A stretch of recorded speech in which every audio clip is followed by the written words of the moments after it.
Hello students. तो आज हम लोग बहुत ही इंपॉर्टेंट टॉपिक पे हम लोग क्वेश्चन करने वाले हैं। डेंसिटी, फ्लोट, आर्किमिडीज प्रिंसिपल, ये सब पे हम लोग क्वेश्चन करने वाले हैं। और इसमें क्वेश्चन देखिए बहुत ही थोड़ा सा टफ क्वेश्चन पूछा है। टफ नहीं है, बस आप लोग क्वेश्चन का प्रैक्टिस नहीं करेंगे इस तरह का तो थोड़ा सा टफ लगेगा। तो बहुत अच्छा स्कोर आपको लाना है, तो इस टॉपिक को आप बहुत अच्छा से करके जरूर जाए। तो चलिए हम लोग क्वेश्चन करते हैं और इसी से हम लोग सीखेंगे। तो हम लोग आज सीटेट का तैयारी कर रहे हैं और सीटेट में आज हम लोग आर्किमिडीज प्रिंसिपल, उत्प्लावन बल पे हम लोग क्वेश्चन को करेंगे। तो यहाँ पे हम लोग डेंसिटी और फ्लोट, मतलब कि डेंसिटी के अनुसार क्या होता है कि वो कोई वस्तु डूब जाएगा या उसमें तैरेगा, उससे रिलेटेड हम लोग क्वेश्चन यहाँ पे करने वाले हैं। तो चलिए हम लोग देखते हैं क्वेश्चन को। तो इसमें क्या है क्वेश्चन आपका, liquid A B C are immiscible in water whose mass and volume are given in following table. ये मास और वॉल्यूम उसका टेबल में दिया गया है। तो यहाँ पे क्वेश्चन पूछ रहा है कि यदि जल का घनत्व 1 ग्राम पर सेंटीमीटर क्यूब हो तो निम्न में से कौन सा कथन सही है। Liquid A will float in water, liquid A जो है वो जल पर तैरेगा, लिक्विड ए और सी जल पर तैरेगा, बी और सी जल पर तैरेगा, और द्रव बी जल पर। जैसे हम लोग पेट्रोल को डालते हैं तो पेट्रोल क्या होता है, पानी के ऊपर छलाया हुआ रहता है, तैरता है। तो इससे क्या पता हम लोग को चलता है कि पेट्रोल का जो डेंसिटी है वो वाटर का डेंसिटी से क्या है, कम है। तो पेट्रोल का डेंसिटी वाटर का डेंसिटी से कम है। तो उसी तरह से यहाँ पे जल का घनत्व 1 ग्राम पर सेंटीमीटर क्यूब है। तो बताइए जल का 1 ग्राम पर सेंटीमीटर क्यूब है, तो इस पर कौन सा लिक्विड तैरेगा, इसके ऊपर कौन सा लिक्विड तैरेगा। तो कौन सा लिक्विड तैरेगा जिसका डेंसिटी 1 से क्या होगा, कम होगा। तो हम लोग को पता करना पड़ेगा, ये जो डेटा दिया इस डेटा से हमको ये पता करना होगा कि ये तीनों में किसका जो डेंसिटी है वो 1 से कम है। तो हम लोग डेंसिटी का फार्मूला क्या जानते हैं, तो डेंसिटी का फार्मूला होता है density equal to mass by volume. अब मास यहाँ पे दिया हुआ है और वॉल्यूम दिया हुआ है, तो यहाँ पे हम लोग करेंगे 5.4/5। तो ये देखिए 5.4/5 अगर हम लोग करेंगे तो 1 से ज़्यादा आएगा, इतना तो श्योर है कि इसका वैल्यू 1 से क्या आएगा, ज़्यादा आएगा। दूसरा हम लोग क्या है 4.6/50 है, तो यहाँ पे हम लोग करेंगे 4.6 और बाई 50, तो ये तो 1 से कम आएगा क्योंकि 4.6/50 कर रहे हैं। और इसका अगर हम लोग करेंगे तो कितना आएगा 130/100, तो 1.3 आएगा। तो ये दोनों का 1 से ज़्यादा आ रहा है, लेकिन बी जो है इसका 1 से क्या आ रहा है, कम आ रहा है। इसका मतलब ये क्या होगा, उस पर तैरेगा। इसका मतलब बी जो लिक्विड है वो वाटर के ऊपर तैरेगा। तो हम लोग देखते हैं कौन सा ऑप्शन आता है यहाँ पे, लिक्विड बी, द्रव बी जल पर तैरेगा। तो ऑप्शन नंबर डी यहाँ पे क्या है, करेक्ट आंसर है। ये देखिए यहाँ पे भी दिया है, और ये आपका सीटेट 2022 का पूछा हुआ क्वेश्चन है। तो बहुत अच्छा ये क्वेश्चन, इसी तरह का सीटेट में क्वेश्चन पूछता है, जो 1-2 क्वेश्चन और हम आपको करा रहे हैं। तो टॉपिक वाइज किसी चीज़ को पढ़िएगा तो बहुत इजीली, बहुत आसानी से। आप ऐसे थ्योरी आप कितना भी पढ़ते रहिए, एनसीईआरटी पूरा पढ़ जाइए, कुछ भी बुक पढ़िए, जब तक आप क्वेश्चन नहीं कीजिएगा आप नहीं सीख पाइएगा। ये मेरा गारंटी है, बिना क्वेश्चन का आप सीख ही नहीं पाइएगा। कितना आप थ्योरी किसी से भी पढ़ लीजिए, कोई भी टीचर से पढ़िए, कोई भी बुक से पढ़िए, आप नहीं सीख पाइएगा बिना क्वेश्चन किए हुए। चलिए अगला क्वेश्चन देखिए, ये कहा कर the following table given the mass and volume of the 3 immiscible liquid, मतलब तीनों लिक्विड एक दूसरे में मिक्स होने वाला नहीं है। तो द्रव्यमान और आयतन दिया गया है यहाँ पे तीनों का। अब क्वेश्चन क्या पूछ रहा है वो हम लोग देखते हैं कि क्या क्वेश्चन आगे कह रहा है। इसमें आगे कह रहा है equal quantities of the liquid are poured in the test tube containing 5 एक वाटर 5 ml ले लिया और उसमें हम ये तीनों लिक्विड को डाल रहे हैं। तो बताना है कि order of the liquid settle from top to bottom, ऊपर में सबसे ज़्यादा कौन लिक्विड ऊपर में रहेगा और कौन लिक्विड नीचे में रहेगा। तो टॉप से बॉटम हमको क्या करना है, अरेंज करना है। तो टॉप से बॉटम हमको यहाँ पे लिक्विड को अरेंज करना है। तो ये बताइए सबसे ऊपर टॉप में कौन लिक्विड रहेगा, जिसका डेंसिटी सबसे कम रहेगा वो ऊपर में रहेगा, और जिसका डेंसिटी सबसे ज़्यादा रहेगा वो कहाँ रहेगा, नीचे में रहेगा। और वाटर का जो है वो डेंसिटी 1 ग्राम पर सेंटीमीटर क्यूब दिया हुआ है। तो हम लोग देखते हैं डेटा से कि किसका डेंसिटी कितना आ रहा है, वो हम लोग पता करते हैं। तो यहाँ पे 4/1 है, तो यहाँ पे मास बटा वॉल्यूम, डेंसिटी बराबर क्या होता है, मास बटा वॉल्यूम। तो 4/1 अगर हम लोग करेंगे तो इसका तो 1 से ज़्यादा आएगा, ठीक है। इसका तो 4 आ जाएगा। अगर हम इसका डेंसिटी देखेंगे तो इसका डेंसिटी कितना आ जाएगा, 4। इसका 8/10 हम लोग करेंगे तो इसका कितना आएगा, 0.8। तो ये 1 से कम आएगा। यहाँ पे 6/3 करेंगे तो इसका कितना आएगा, 2। और वाटर का डेंसिटी कितना है, 1। तो सबसे नीचे कौन रहेगा, तो सबसे नीचे 4 वाला रहेगा, मतलब 1 से सबसे नीचे रहेगा। तो हमको अरेंज करना है। चलिए हम लोग देखते हैं क्वेश्चन में क्या बोल रहा था। तो सबसे नीचे में कौन सा लिक्विड रहेगा, 1 लिक्विड सबसे नीचे में रहेगा। उसके बाद 4 के बाद फिर क्या आएगा, 2। तो 2 है तो यहाँ पे जेड रहेगा। उसके बाद फिर क्या रहेगा, वाटर, और सबसे ऊपर में क्या रहेगा, वाई। तो वाई सबसे ऊपर में रहेगा, वाई डब्ल्यू जेड और एक्स, और अरेंज हमको किस तरह से करना है, तो वाई डब्ल्यू जेड और एक्स। तो वाई डब्ल्यू जेड और एक्स यहाँ पे देखते हैं ऑप्शन में कौन सा है, वाई डब्ल्यू जेड और एक्स वाला, ठीक है, एक्स सबसे नीचे और वाई सबसे ऊपर, Y W Z X, Y W Z X, Y W Z X, हाँ ए नंबर ऑप्शन है, ए नंबर ऑप्शन आंसर भी दिया है वाई डब्ल्यू जेड एक्स। तो यहाँ पे क्या होगा, ए नंबर ऑप्शन आपका यहाँ पे सही होगा, वाई डब्ल्यू जेड एक्स, ठीक है। सबसे ऊपर में वाई, फिर वाटर, फिर जेड, फिर एक्स सबसे नीचे में रहेगा। तो ये हो गया आपका। देखिए कितना अच्छा ये क्वेश्चन दिया है। तो कोई भी रटने वाला क्वेश्चन आपको सीटेट में नहीं दिखेगा, सब कॉन्सेप्चुअल सीखने वाला, समझकर बनाने वाला क्वेश्चन आपको। चलिए अगला क्वेश्चन क्या कह रहा है, एक वस्तु एक्स द्रव पी और क्यू में डूब जाती है। एक वस्तु एक्स है जो द्रव पी और क्यू में क्या होता है, डूब जाती है, लेकिन द्रव आर में तैरती है। इन प्रेक्षणों से क्या निष्कर्ष निकाले जा सकते हैं। अब बताइए, एक वस्तु एक्स है जो द्रव पी और क्यू में डूब जाती है, इसका मतलब क्या हमको पता चल रहा है कि जो डेंसिटी होगा, घनत्व, एक वस्तु एक्स द्रव पी और क्यू में डूब जाती है, तो एक्स जो है वो पी और क्यू में डूब जाती है। इसका मतलब जो एक्स का घनत्व है वो पी और क्यू से कम है। एक्स का घनत्व कम है किससे, पी और क्यू से, तभी तो वो डूब जा रही है। द्रव पी और क्यू में डूब जाती है, नहीं डूब जा रही है मतलब ज़्यादा है, सॉरी एक मिनट, डूब जा रही है मतलब क्या है, ज़्यादा है। चलिए तो यहाँ पे क्या हो रहा है कि एन ऑब्जेक्ट एक्स, वस्तु एक्स जो है वो द्रव पी और क्यू में डूब जाती है, तो इसका मतलब एक्स का जो घनत्व है वो क्या होगा, पी और क्यू से ज़्यादा होगा, पी और क्यू से क्या होगा, ज़्यादा होगा, तभी डूब जाती है। लेकिन द्रव आर में तैरती है, तो द्रव आर में तैर रही है, इसका मतलब जो एक्स का घनत्व है वो आर से क्या है, कम है। तो एक्स का घनत्व आर से कम है, तो यहाँ पे एक्स का घनत्व पी और क्यू से ज़्यादा है, लेकिन एक्स का घनत्व आर से क्या है, कम है। तो इसका मतलब जो P और Q का जो घनत्व है वो क्या होगा, R का घनत्व से क्या होगा, कम होगा या फिर ज़्यादा होगा। तो यहाँ पे देखिए ऑप्शन नंबर ए कर रहा है X का घनत्व P के घनत्व से अधिक है। हाँ, तो X का घनत्व क्या है, P और Q दोनों के घनत्व से अधिक होगा, तो ये ऑप्शन सही है। लेकिन X जो है वो P और Q में डूब जाती है लेकिन R में तैरती है, इसका मतलब R का जो घनत्व है वो P और Q से ज़्यादा है। R का घनत्व जो है वो P और Q से क्या है, ज़्यादा है। तो यहाँ पे क्या होगा, R का घनत्व जो है वो P और Q से ज़्यादा होगा। तो यहाँ पे R का घनत्व P और Q से ज़्यादा होगा और X का घनत्व P और Q से भी यहाँ पे ज़्यादा होगा। तो यहाँ पे हम लोग देखते हैं, ऑप्शन देखते हैं नेक्स्ट क्या है, एक्स का घनत्व आर के घनत्व से निम्न है। नहीं, ये ऑप्शन नंबर भी नहीं होगा, क्योंकि निम्न रहता तो क्या होता, डूब जाता। पी का घनत्व आर के घनत्व के बराबर है, तो ये भी नहीं होगा, आर के बराबर नहीं होगा। पी का घनत्व आर के घनत्व से क्या होगा, कम होगा। तो पी का घनत्व क्या होगा, यहाँ पे आर के घनत्व से क्या होगा, कम होगा, क्योंकि पी में क्या हो रहा है, वस्तु डूब जा रही है लेकिन आर में नहीं डूब रही है। इसका मतलब यहाँ पे आर के घनत्व से क्या है, कम है, आर का घनत्व क्या है, यहाँ पे ज़्यादा है। तो यहाँ पे ऑप्शन जो होगा आपका वो ए बी और डी होगा। तो ए बी डी किसमें, बी नंबर ऑप्शन। तो यहाँ पे क्या होगा, बी नंबर ऑप्शन आपका यहाँ पे क्या होगा, क्लियर होगा।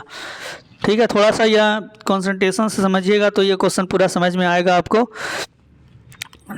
देख लीजिए एक बार और आप इस क्वेश्चन को, अगर नहीं समझ पा रहे हैं तो।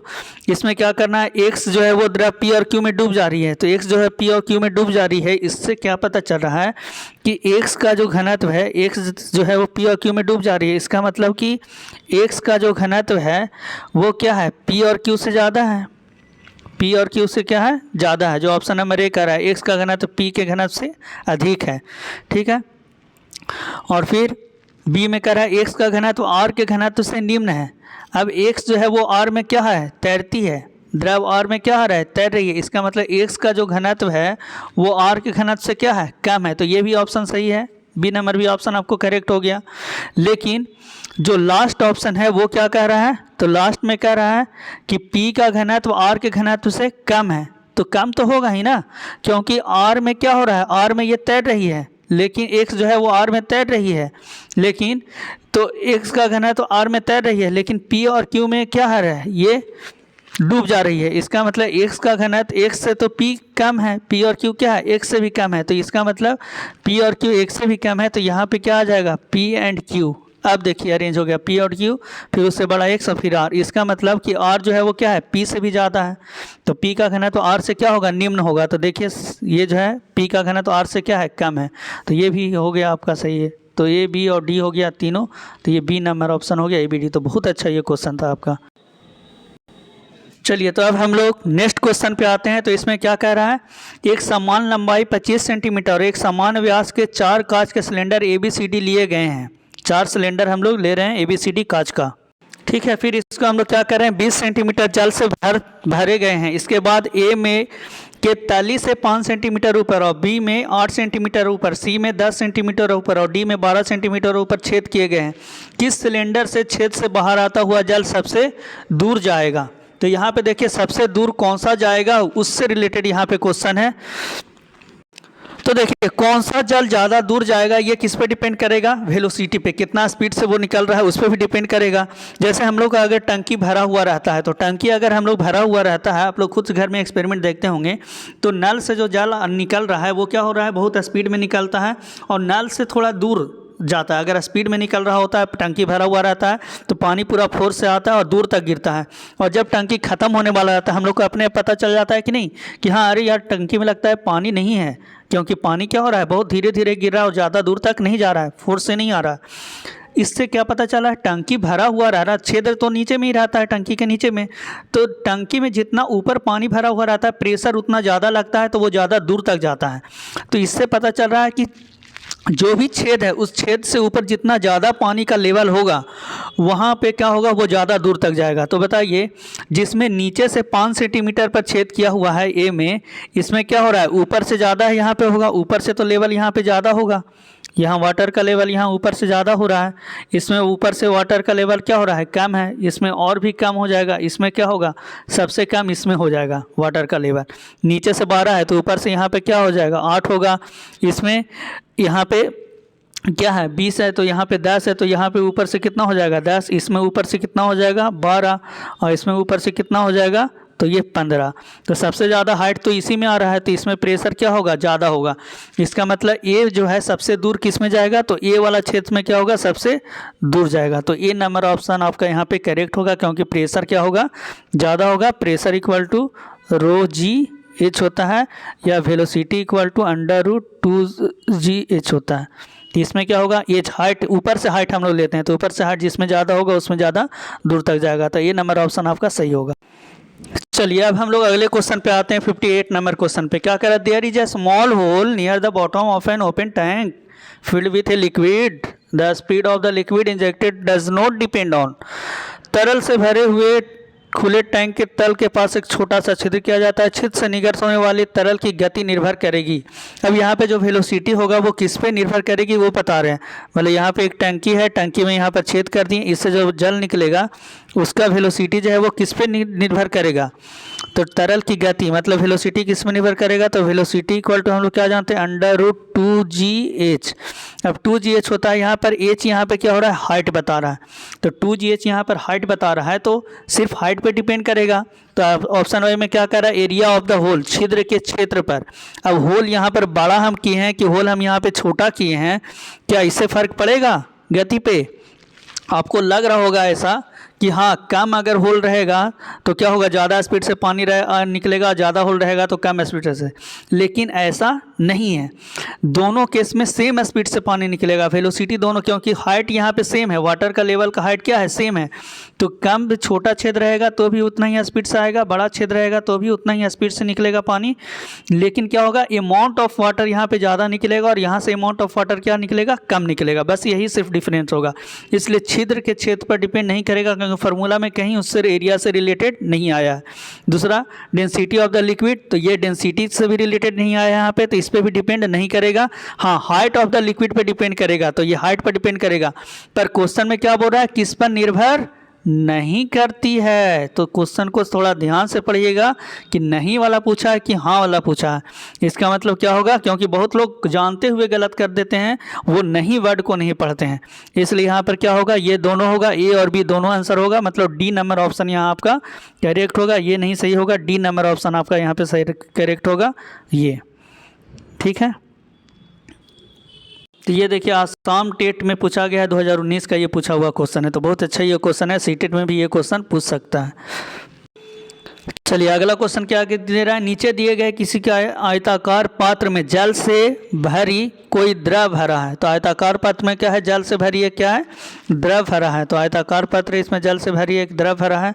अब आगे क्वेश्चन क्या कहता है हम लोग देख। चलिए इसमें क्या कर रहा है, द्रव दाब के विषय में निम्नलिखित में से सही कथन को चुनिए। किस पे द्रव का दाब क्या होगा, ज़्यादा लगेगा।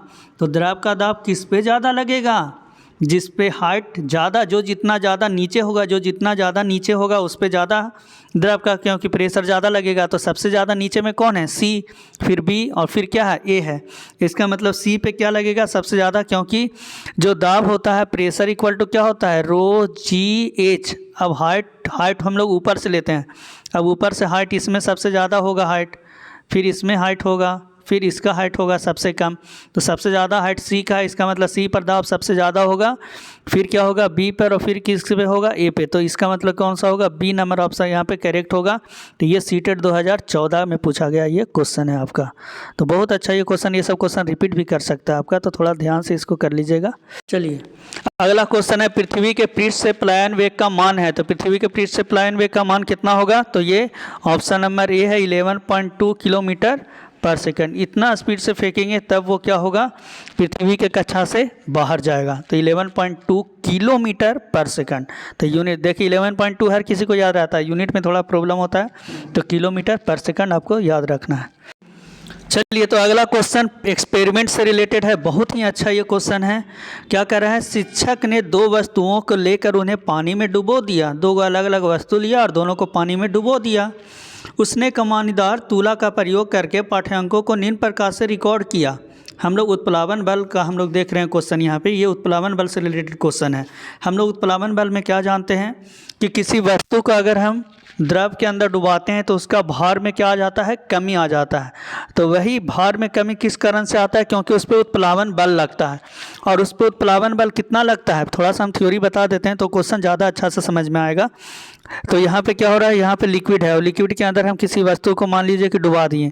अब ये डुबा दिए तो इसके भार में क्या आता है, कमी आता है। और भार में कमी कितना आता है, तो इसके द्वारा जो विस्थापित द्रव है, जो भी द्रव है, वाटर है या फिर और भी कोई द्रव हो सकता है, तो उसके जो भी द्रव को यहाँ से विस्थापित किया, जैसे पानी हम मान लेते हैं, तो इतना पानी को, इतना एरिया, जितना यहाँ पे एरिया को वो कवर किया, जितना उसका साइज है, जितना उसका वॉल्यूम है, उतना वॉल्यूम का यहाँ पे वाटर को क्या किया, डिस्प्लेस किया, तभी तो वो वहाँ पे रखा पाया। तो जितना वाटर को यहाँ से डिस्प्लेस किया, उस वाटर का वेट, मतलब यहाँ से जितना वाटर को डिस्प्लेस किया उस वाटर का वेट हम लोग करेंगे और उसके वेट के बराबर इस पर क्या लगेगा, उत्प्लावन बल ऊपर की ओर लगता है, जिससे इसका भार में क्या आ जाता है, कमी आ जाता है।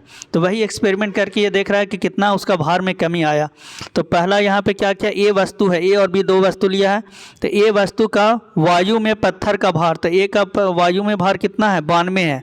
फिर पानी में पत्थर का भार, अब पानी में उस पत्थर का भार कितना है जो नहीं बताया है, लेकिन यहाँ पे विस्थापित तरल का भार, weight of the liquid displace, जो भी लिक्विड डिस्प्लेस हुआ है उसका वेट यहाँ पे दिया गया है 16। तो जो भी लिक्विड डिस्प्लेस हुआ है उतना ही यहाँ पे इस पर क्या लगेगा, उस पर उत्प्लावन बल कार्य करेगा।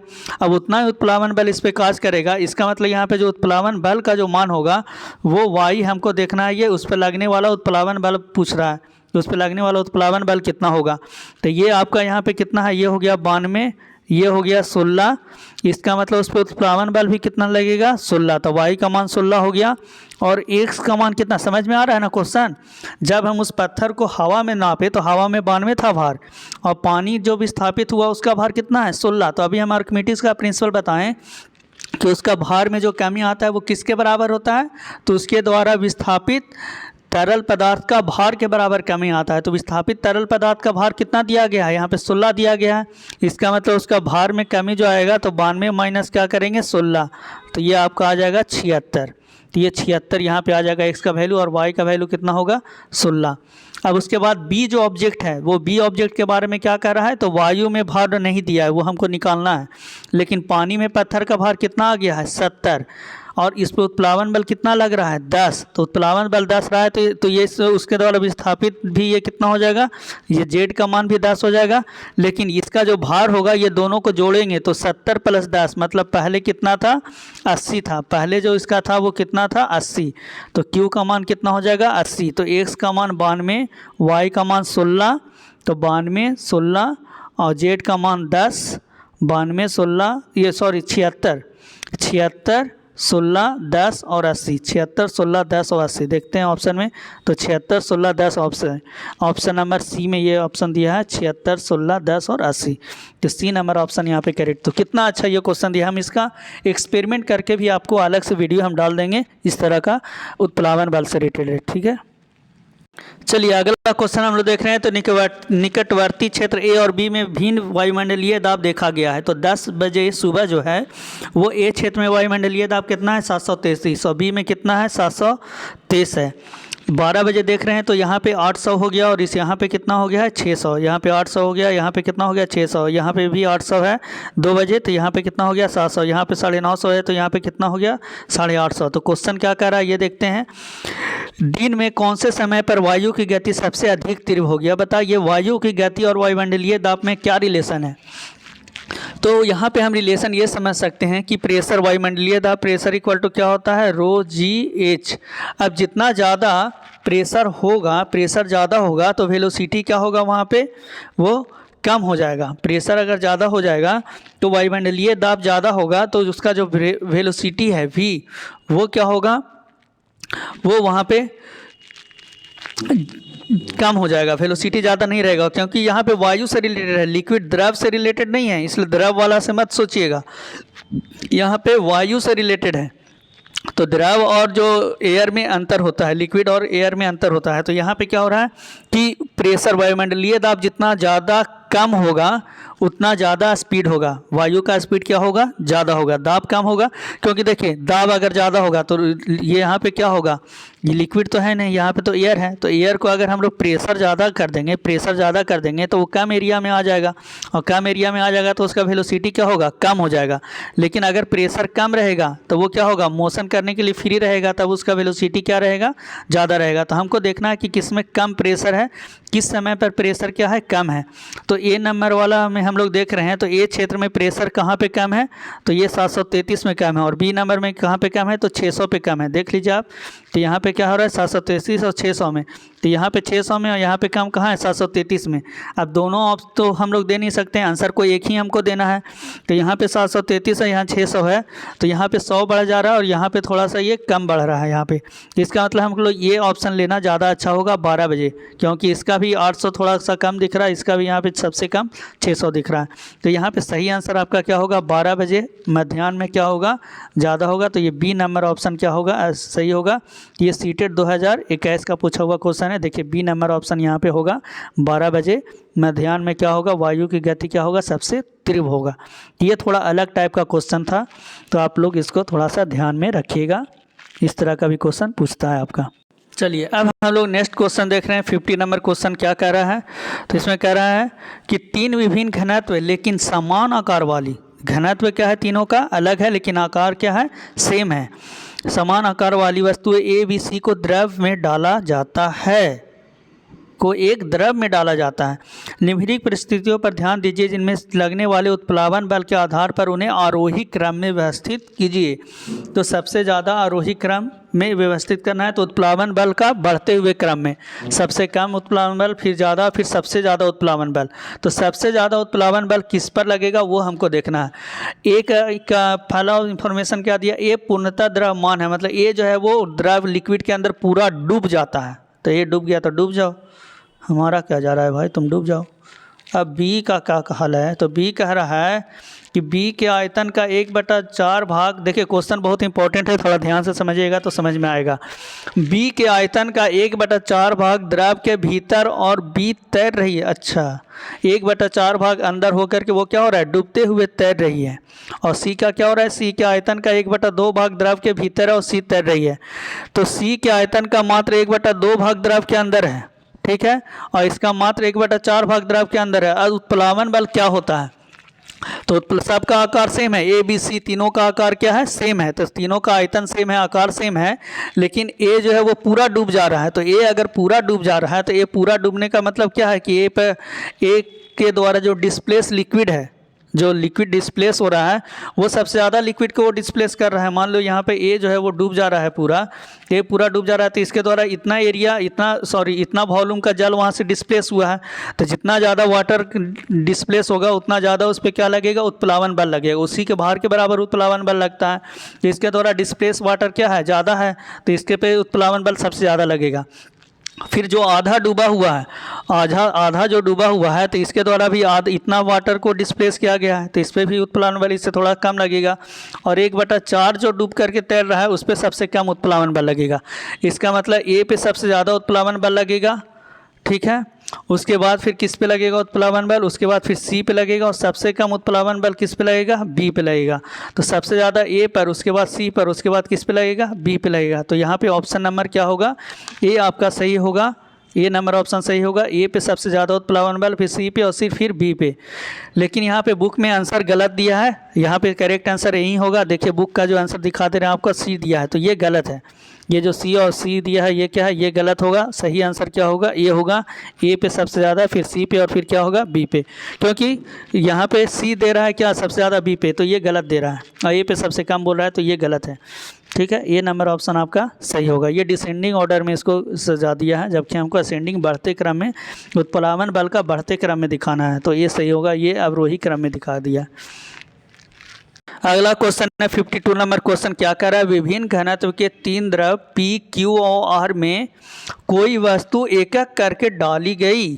अच्छा, P, Q और R तीनों अलग अलग द्रव है, और उसमें एक एक करके कोई वस्तु को क्या कर रहे हैं, डाल रहे हैं। पहले वही वस्तु को पहले P में डालें, फिर वही वस्तु को Q में डालें, फिर वही वस्तु को R में डालें। तो निम्न कथनों को ध्यान में रखते हुए इन द्रवों को उनके घनत्वों के आरोही क्रम में व्यवस्थित कीजिए, कि किसका घनत्व ज़्यादा होगा, किसका घनत्व कम होगा, ये बताना है। और इन्फॉर्मेशन दिया हुआ है। क्या कर रहा है, द्रव P में वस्तु पूर्णतः डूब जाती है। अब वो वस्तु जो है वो P में क्या हो रहा है, डूब जा रही है। तो वो वस्तु P में डूब जा रही है, इसका मतलब उस वस्तु का जो घनत्व है वो P के घनत्व से क्या है, ज़्यादा है, तभी तो डूब जा रही है। तो वस्तु का घनत्व P का घनत्व से क्या है, ज़्यादा है, तो वो डूब जा रही है, ठीक है। तो P में डूब जा रही है। अब आगे देखते हैं हम लोग। तो अगला ऑप्शन क्या दे रहा है कि in liquid Q object float with 1/4 part of इस वॉल्यूम इनसाइड द लिक्विड। दूसरा में क्या हो रहा है कि 1/4 भाग अंदर डूबते हुए वो क्या हो रहा है, तैर रही है। और R में क्या हो रहा है कि वस्तु तैरती है, उसमें आयतन का 1/2 भाग क्या हो रहा है, द्रव के सतह के नीचे है। अब यहाँ पे देखिए P, Q और R हम लोग देख रहे हैं, P, Q और R, ये लिक्विड P, यहाँ लिक्विड Q, यहाँ लिक्विड R। तो P में वो पूरा डूब जा रही है। Q में क्या हो रहा है, तो Q में 1/4 भाग यहाँ पे ऊपर में है, 1/4 भाग डूबा हुआ है। और R में क्या हो रहा है कि आधा भाग क्या है, डूबा हुआ है। R में आधा भाग डूबा हुआ है। अब यहाँ पे आधा भाग डूबा हुआ है, इसमें कम भाग डूबा हुआ है। इसका मतलब कि इसमें कम डूब रहा है, इसका मतलब यहाँ पे डेंसिटी क्या है, ज़्यादा है। लिक्विड का डेंसिटी ज़्यादा है यहाँ पे, तो लिक्विड का यहाँ पे डेंसिटी ज़्यादा है यहाँ पे। और यहाँ पे लिक्विड, यहाँ पे क्या आ रहा है कि इस वस्तु का डेंसिटी ज़्यादा है, ये जो ऑब्जेक्ट है इसका डेंसिटी ज़्यादा है। इसका मतलब सबसे ज़्यादा जो डेंसिटी होगा घनत्व वो Q का होगा, उसके बाद R का होगा, और सबसे कम घनत्व किसका होगा, P का। ताकि P में क्या हो रहा है, डूब जा रही है, तो सबसे ज़्यादा Q का है यहाँ पे। सॉरी, हाँ, Q क्या हो रहा है, 1/4 भाग डूबी हुई है, तो यहाँ पे सबसे ज़्यादा किसका है, Q का, उसके बाद फिर R का, और सबसे कम किसका होगा, P का। तो ये D नंबर ऑप्शन आपका यहाँ पे करेक्ट आंसर होगा। जिसका डेंसिटी सबसे ज़्यादा होगा उसमें क्या होगा, वो तैरेगी, और डेंसिटी कम रहेगा तो वो क्या होगा, वस्तु का ज़्यादा होगा तो वो डूब जाएगी। तो ये ऑप्शन नंबर D सही होगा। आंसर भी देखिए D दिया है यहाँ पे इस तरह से, ठीक है। तो ये सीटेट 2021 का, देखिए कितना अच्छा क्वेश्चन, टाइम टेकिंग और समझ करके बनाने वाला क्वेश्चन। आप चाहिएगा कि हम डायरेक्ट बना दें बिना टाइम दिए हुए, तो निश्चित है कि आपका गलत होगा। इसलिए आपको थोड़ा समय, ये सब क्वेश्चन सेकंड अटेम्प्ट में बनाने वाला क्वेश्चन है। फर्स्ट अटेम्प्ट में आप ये सब क्वेश्चन को टच नहीं कीजिए, बहुत ही टाइम टेकिंग है, इसके चक्कर में आपका दूसरा क्वेश्चन छूट जाएगा। इसलिए इस तरह के क्वेश्चन को सेकंड अटेम्प्ट में एक बार फ्लोट से अपना क्वेश्चन बना लीजिए, फिर लास्ट में समय बचता ही बचता है। जो अच्छे स्टूडेंट होते हैं उनका समय बचता ही बचता है, नॉर्मल स्टूडेंट का भी समय बच जाता है सीटेट का एग्ज़ाम में। तो आप कर सकते हैं अच्छा मार्क्स लाने के लिए। चलिए अगला क्वेश्चन क्या है, एक वस्तु पानी में तैर रही है और उसके आयतन का 1/4 भाग पानी के सतह के ऊपर है, तो निम्न में से कौन सा कथन सही है। अब 1/4 भाग कहाँ है, तो पानी के सतह के ऊपर है। 1/4 भाग पानी के सतह के ऊपर है और वो तैर रही है। यहाँ पे ऐसे मान लिया लिक्विड डाला हुआ है और 1/4 भाग ऊपर में है और 3/4 भाग क्या है, डूबा हुआ, और इस तरह से वो तैर रही है। 3/4 भाग 1/4 भाग ऊपर में है। तो ये ऑप्शन में कह रहा है कि वस्तु पर लग रहा उत्प्लावन बल, उत्प्लावक बल वस्तु के भार से अधिक है। उस पर जो उत्प्लावक बल लग रहा उत्प्लावन बल, वस्तु पर लग रहा उत्प्लावक का उत्प्लावन बल वस्तु के भार से अधिक है। फिर कह रहा वस्तु पर लग रहा उत्प्लावन बल वस्तु के भार से कम है। उस वस्तु पर लग रहा उत्प्लावन बल वस्तु के भार के बराबर है। वस्तु पर कोई उत्प्लावन बल कार्य नहीं कर रहा है। अब देखिए कौन वस्तु कहाँ जाएगा। हम लोग सिंपल फोर्स का कंडीशन जानते हैं। मान लीजिए कि ऊपर में आपको लग रहा है 10 न्यूटन का फोर्स और नीचे भी लग रहा है 10 न्यूटन का फोर्स, तो ये कहीं जाएगा नहीं जाएगा, सतह पर ही रह जाएगा। और अगर यहाँ पे इसको ऊपर ये जा रहा है तो ऊपर जा रहा है तो ऊपर 12 न्यूटन का फोर्स और नीचे में क्या लगेगा, 10 न्यूटन का फोर्स लगेगा, तो ऐसा हो सकता है। और डूबने के केस में क्या होगा, डूबने के केस में होगा कि भार ज़्यादा हो जाएगा और ऊपर में लगने वाला भार क्या होगा, कम होगा। नीचे में फोर्स ज़्यादा लगेगा, ऊपर में कम लगेगा, तो वो डूब जाएगा। लेकिन यहाँ पे क्या हो रहा है, डूबते हुए तैर रहा है यहाँ पे, तो तैर रहा है यहाँ पे, तो इसका मतलब क्या हो रहा है कि ऊपर में बल क्या होगा, ज़्यादा लगेगा और नीचे में बल क्या होगा, कम लगेगा। और नीचे में कौन सा बल लग रहा है, तो उसका भार का बल, ग्रेविटेशनल फोर्स लग रहा है। इसका मतलब उस पर लगने वाला उत्प्लावन बल क्या होगा, उसके भार से क्या होगा, अधिक होगा। तो ये कौन सा ऑप्शन में दे रहा है, तो ए नंबर ऑप्शन में ऐसा दे रहा है कि उस वस्तु पर लग रहा उत्प्लावक का उत्प्लावन बल वस्तु के भार से अधिक है। तो ये नंबर ऑप्शन आपका सही होगा। वस्तु पर लग रहा उत्प्लावन वस्तु के भार से कम है, तो कम रहता तो डूब जाता वहाँ पे फिर बस। तो इसलिए ए नंबर ऑप्शन आपका यहाँ पे करेक्ट है। देख लीजिए आंसर भी ए दिया। ये सीटेट 2021 का पूछा हुआ ये क्वेश्चन है। चलिए अगला क्वेश्चन देख रहे हैं। ये सीटेट 2021 का पूछा हुआ क्वेश्चन है। क्या कह रहा है, किसी 2 लीटर धारता के जार में 500 ml 2 लीटर का है, उसमें आधा लीटर क्या करें, सरसों का तेल भरा है। तो यह तेल दाब आरोपित करेगा। केवल अधोमुख डाउनवर्ड डायरेक्शन में सिर्फ दाब लगाएगा, केवल अपवर्ड डायरेक्शन में दाब लगाएगा, या फिर सभी दिशाओं में दाब लगाएगा, या केवल तिरछी लगाएगा। तो देखिए यहाँ पे जो दाब लगाएगा वो सभी दिशाओं में लगाएगा। कोई भी लिक्विड के अंदर हम किसी मॉलिक्यूल्स को देखते हैं तो वो दाब सभी दिशाओं में लगाता है। तो यहाँ पे क्या होगा, ऑप्शन नंबर 6 करेक्ट होगा कि इन ऑल डायरेक्शन। 2 लीटर का दिया है और 2 लीटर में क्या हो रहा है, आधा लीटर हम लोग ये 4/4 में भरेंगे ना, तो ये क्या होगा, ये हो जाएगा 1 2 3 4 आधा लीटर में। तो यहाँ पे इतना भरा हुआ है, ये सभी दिशाओं में लगाएगा इन ऑल डायरेक्शन, उससे कोई मतलब नहीं है आपका। लीजिए यहाँ पे सॉल्यूशन भी दिया आपका कि यहाँ पे सभी दिशाओं में क्या लगाएगा, सभी दिशाओं में यहाँ पे क्या हो रहा है, लगा रहा है, ऑल डायरेक्शन में लगा रहा है यहाँ पे। चलिए अगला क्वेश्चन क्या कर रहा है, अंजना ने सर्वसम साइज के, मतलब सभी क्या है, सभी तरह से बराबर साइज के 2 गुटके लिए। इनमें से एक एल्युमिनियम और दूसरा लेड का बना हुआ, एक शीशा का बना हुआ, एक एल्युमिनियम का बना हुआ, और साइज का हम लोग 2 गुटका लिए। इसमें उसने इन्हें एक एक करके जल में डुबाया। तो नीचे दिए गए कथनों में कौन सा कथन क्या है, सही है। जल में हम डुबा रहे हैं एक एल्युमिनियम का, एक क्या कर डुबा रहे हैं, लेड का। अब दोनों का यहाँ पे क्या है, आयतन क्या है, सेम है। अब दोनों का साइज यहाँ पे सेम है। तो यहाँ पे क्या कर रहा है, एल्युमिनियम पर कार्य कर उत्प्लावक बल लेड के कार्य उत्प्लावक बल से क्या होगा, कम होगा। तो पहला में क्या बोल रहा है कि एल्युमिनियम का बल क्या होगा, कम होगा। फिर क्या कर रहा है, एल्युमिनियम पर कार्यरत उत्प्लावन बल लेड के कार्यरत उत्प्लावन बल से क्या होगा, ज़्यादा होगा। और सी में क्या कर रहा है कि दोनों पे बराबर होगा। और इसमें कह रहा है डी में उत्प्लावन बल का पता नहीं लगाया जा सकता। ये सीटेट 2021 का पूछा हुआ क्वेश्चन है। अब देखिए दोनों का साइज क्या है, बराबर है। अब साइज दोनों का बराबर है, ठीक है, और एक एक कर में जल में डुबाया जाता है। अब जल में हम डुबा दे रहे हैं, अब डूबेगा, जैसे एल्युमिनियम नहीं डूब पा रहा है, हल्का होगा, नहीं डूबेगा तो ऊपर रह जाएगा। तो हमको वो सब चीज़ नहीं देखना है, हमको डुबा देना है। ऊपर से प्रेशर लगा करके हम उसको क्या कर दिए, डुबा दिए। अब हम पूरा जब डुबा दिए हैं तो इतना साइज यही है, इसमें भी एल्युमिनियम का भी वही साइज है और यहाँ पर लेड का बना हुआ उसका भी साइज वही है। तो दोनों के द्वारा जो विस्थापित जल है एल्युमिनियम के द्वारा और ये लेड के द्वारा, दोनों के द्वारा जो विस्थापित जल है वो विस्थापित जल तो सेम है और विस्थापित जल का भार भी बराबर है। इसका मतलब विस्थापित जल का भार बराबर है तो यहाँ उत्प्लावन बल भी दोनों पे क्या लगेगा, बराबर लगेगा। तो इसका मतलब है दोनों पे यहाँ पे क्या लगेगा, बराबर उत्प्लावन बल कार्य करेगा, अलग अलग नहीं होगा। तो सही आंसर क्या होगा, ऑप्शन नंबर सी आपका यहाँ पे करेक्ट होगा कि दोनों पे लगने वाला उत्प्लावन बल क्या होगा, बराबर होगा। चलिए अगला क्वेश्चन क्या है, पानी के बर्तन में लोहे का एक खंड डाला जाता है और वह जल में डूब जाता है। अब देखिए पानी के बर्तन में लोहे का मतलब ब्लॉक या काटिए सब हो गया, उसको डाला जाता है तो जल में डूब जाता है। तो इसका कारण क्या है, तो जल का घनत्व ब्लॉक के घनत्व की तुलना में अधिक है, तो ऐसा रहता है तो डूबेगा ही नहीं। बर्तन इतना गहरा नहीं है कि ब्लॉक तैर सके, तो ये भी सही ऑप्शन नहीं है। ब्लॉक द्वारा विस्थापित जल का भार ब्लॉक के भार के तुलना में कम है, हाँ ये सही ऑप्शन दिख रहा है, आर्किमिडीज का प्रिंसिपल से है। और डी में क्या कर रहा है, ब्लॉक का भार ब्लॉक द्वारा विस्थापित जल के भार की तुलना में कम है, ये नहीं। तो ऑप्शन नंबर क्या होगा, सी सही होगा। ब्लॉक द्वारा विस्थापित जल का भार ब्लॉक के भार की तुलना में क्या है, कम है, तो उत्प्लावन बल कम लग रहा है उसके भार से, इसलिए वो क्या हो रहा है, डूब जा रहा है। तो ऑप्शन नंबर सी यहाँ पे करेक्ट आंसर है। तो ये बहुत ही इंपॉर्टेंट टॉपिक पे हमने क्वेश्चन किया, उत्प्लावन बल, डेंसिटी, ये सब क्वेश्चन हर किसी को समझ में नहीं आता है, थोड़ा सा टाइम टेकिंग क्वेश्चन है, समझना पड़ेगा आपको। तो अगर अच्छा मार्क्स आपको लाना है तो आप इसको कंप्लीट करके जाएँ, और वीडियो अच्छा लगे तो प्लीज़ इसको शेयर कीजिए और मेरे चैनल को भी सब्सक्राइब कर लीजिए, ताकि आपको हर अपडेट मिलता रहे, न्यू क्वेश्चन आपको मिलता रहे। तो इस तरह मेरे चैनल से जुड़े रहें। Thank you for watching video, thank you. 1 minute, 2 question और रह गया था आपका, श्यानता से रिलेटेड है 67 नंबर क्वेश्चन और ये 70 नंबर क्वेश्चन। देखिए यहाँ पे क्वेश्चन क्या कर रहा है, एक विज्ञान शिक्षिका अपने विद्यार्थियों को एक समतल सतह पर तेल और चीनी के घोल दोनों के 2-2 बूंद रखने को कहती है।